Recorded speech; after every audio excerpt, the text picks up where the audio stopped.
ሰላም ጤና ይስጥልን። ይህ አዲስ ትኩረት ነው። የዕለቱን አዲስ የትኩረት ነጥቦቻችንን በማስቀደም እንጀምራለን። ቲክቶከሩ አዶናይ በከፍተኛ ረሃብ ለተጎዱ ተፈናቃዮች ያሰባሰበውን እርዳታም ለመንግስት ገቢ ያደረገ። ለኢትዮጵያ አደጋ ስጋት ስራ አመራር ኮሚሽን 16 ሚሊዮን 600 ሺህ ብር። ከዚሁ ጋር በተያያዘ የፌዴራል አደጋ ስጋት በማህበራዊ ሚዲያ እርዳታ በሚያሰባስቡ አካላት ላይ ማስጠንቀቂያ አውጥቷል። ለምን?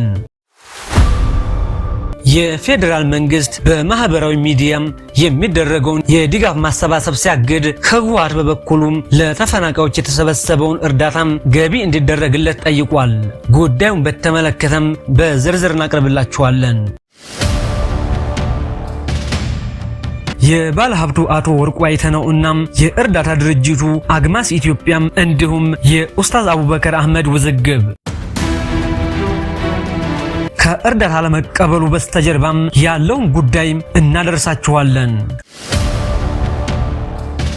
ከዚሁ የእርዳታ መቀበልና ለመቀበል ውዝግብ ባሻገርም በሌላ በኩል ሌላኛው የአማራ ክልል ተወላጅ የሆኑት ባለሀብት ለተፈናቃዮች ድጋፍ አድርገዋል።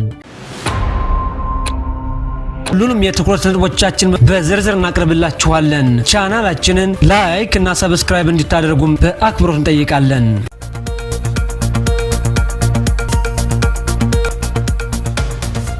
የባለ ሀብቱ አቶ ወርቁ አይተነው የአግማስ ኢትዮጵያና የኡስታዝ አቡበከር አህመድ የእርዳታ መቀበልና አለመቀበል ውዝግብ ከሰሞኑ የኢትዮጵያ ማህበራዊ ድህረገጽ ተጠቃሚዎች በተለይም በቲክቶከሮች እንደ ወቅታዊ ትሬንድ የተያዘው በመጠለያ ካምፕ ለሚገኙና ለረሃብ አደጋ ለተጋለጡ ዜጎች እርዳታ የማሰባሰብ ሰብአዊ ተግባር ሲያከናውኑ ቆይተዋል። ከእርዳታ አሰባሳቢዎቹ መካከልም በኢትዮጵያ ሲቪክ ማህበራት በአዋጅ ተመዝግቦም የተለያዩ የእርዳታ ስራዎችን የሚሰራው አግማስ ኢትዮጵያም የበጎ አድራጎት ድርጅት አንዱ ነው። ድርጅቱም ከ4 ዓመታት በፊት ተመስርቶም በደብረ ብርሃንና በደቡብ ወሎ በሚገኙ የተለያዩ መጠለያ ካምፖች ከወለጋና ከሌሎች አካባቢዎች ተፈናቅለው ለሚገኙ ዜጎች ጊዜያዊ ድጋፍ እና በዘላቂነት የማቋቋም ስራ እንደሚሰራ ገልጿል። አግማስ ኢትዮጵያም ከሰሞኑ ከታዋቂ ቲክቶከሩ ታኩር ጋር በመተባበር በቲክቶክ የቀጥታ ስርጭት ለተከታታይ ቀናት የድጋፍ ማሰባሰብ አድርጓል። የአግማስ ኢትዮጵያ የባለ ሀብቱ ወርቁ አይተነው እናም የኡስታዝ አቡበከር ውዝግብ መነሻ የእርዳታ ድርጅቱም አግማስ ኢትዮጵያም በቲክቶከሩ ታኩር በኩል እርዳታውን በቀጥታ ስርጭት ሲያሰባስብ ከኢትዮጵያ መንግስት ጋር በፋኖ ፖለቲካ ምክንያት ግጭት ውስጥ ገብተው ከኢትዮጵያ ሸሽቶ የሚገኘው ባለሀብቱ ወርቁ አይተነው በእርዳታ ማሰባሰቡ በቀጥታ ተሳትፎ ለእርዳታ ድርጅቱም ለአግማስ ኢትዮጵያም የ15 ሚሊዮን ብር እና ለቲክቶከሩ ታኩርም የ5 ሚሊዮን ብር መኪና ስጦታ እንደሚሰጥ ቃል ገባም።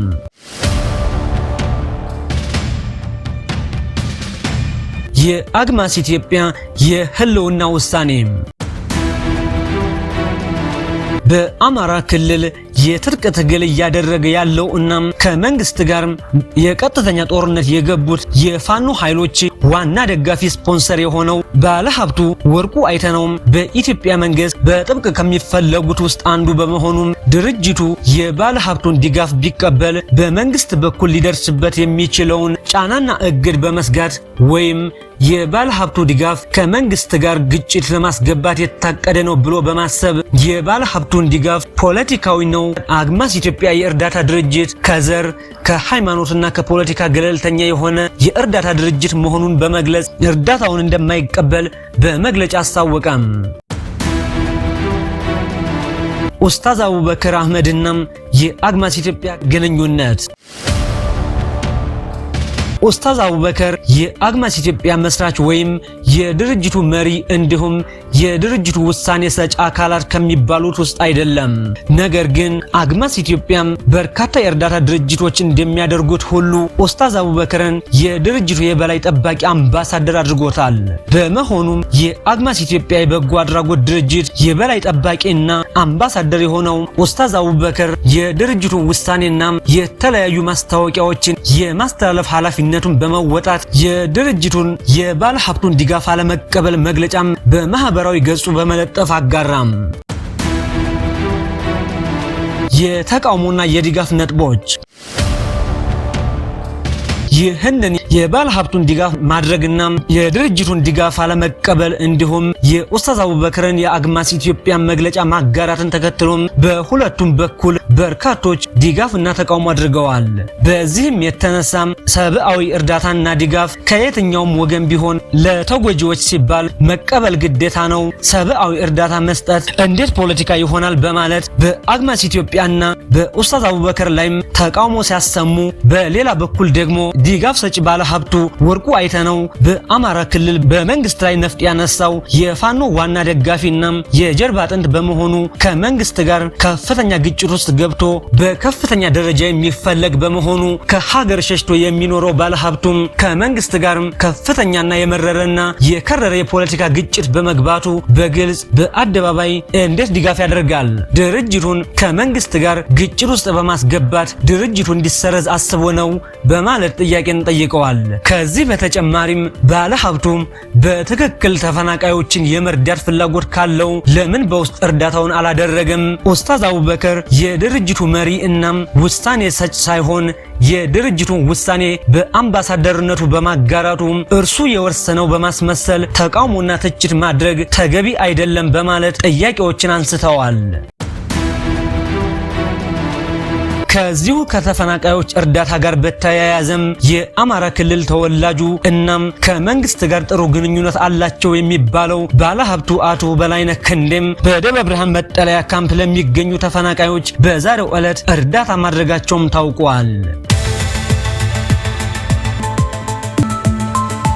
ቲክቶከሩ አዶናይም ለተፈናቃዮች በቀጥታ ያሰባሰበውን እርዳታም ለመንግስት ገቢ ያደረገ። ሰላም ጋይስ እንደምን አላችሁ? እንግዲህ የምትመለከቱት የኢትዮጵያ ንግድ ባንክ ትልቁ ቼክ ነው ማለት ነው።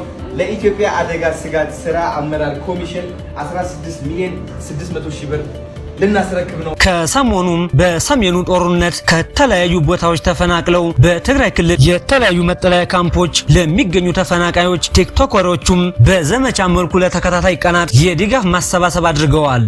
በተለይም በትግራይ ክልል በሚገኘው በህጻጼ ተፈናቃዮች ካምፕ የደረሰው ኢሰብአዊ የሆነ የረሃብ አደጋም በርካቶችን አስቆጥቶም በህወሓት ላይም ጥርስ በማስነከስ ተቃውሞ እያደረጉበት ይገኛል። የእርዳታ ማሰባሰብ እገዳም የትግራይ ክልሉን እንዲሁም በሌሎች መጠለያ ጣቢያዎች ውስጥ ያለው ከፍተኛ የረሃብ አደጋም በሚዲያ ከወጣ በኋላ በርካታ ታዋቂ ሰዎች በማህበራዊ ሚዲያ በተለይም በቲክቶክ ታዋቂዎች በኩል የእርዳታ ማሰባሰብ እንቅስቃሴ ማድረግ ጀምረዋል። ነገር ግን የኢትዮጵያ አደጋ ስጋት አመራርም በረሃብ ለተጠቁ ሰዎች በሚል የሚደረጉ የድጋፍ ማሰባሰቢያ ዘመቻዎች ህገ ወጥ ናቸው። በማህበራዊ ሚዲያ አማራጭ በቡድንም ሆነ በተናጠል የሚደረጉ የድጋፍ ማሰባሰብ ዘመቻዎቹ የአሰራር ስርዓትን የጣሱ ህገ ወጥ አካሄዶች ናቸው በማለት ዘመቻው ላይ እግድ መጣሉን አስታውቋል። እገዳው ለምን ተጣለ?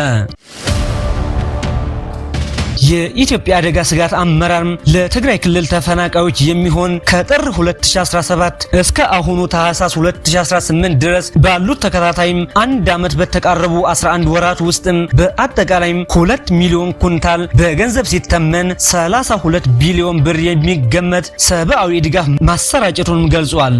ይሁን እንጂ ህወሓት ለተፈናቃይ የተላከውን እርዳታም በህገ ወጥና ኢሰብአዊ በሆነ ሁኔታ እየሸጠ ለሌላ አውዳሚ የጦር ዝግጅት ማድረጊያ አውሎታል። በመሆኑም እርዳታውም የት እንደገባ ህወሓትን ጠይቁት በማለት የእርዳታ ማሰባሰብ ዘመቻውን አግዷል። ይህንን የኢትዮጵያ አደጋ ስጋት አመራር ውሳኔ ተከትሎም ቲክቶከሩ አዶናይም ለቀናት ያሰባሰበውን 16 ሚሊዮን 600 ሺህ ብር ለኢትዮጵያ አደጋ ስጋት አመራር በኢትዮጵያ ንግድ ባንክ በኩል ገቢ አድርጓል።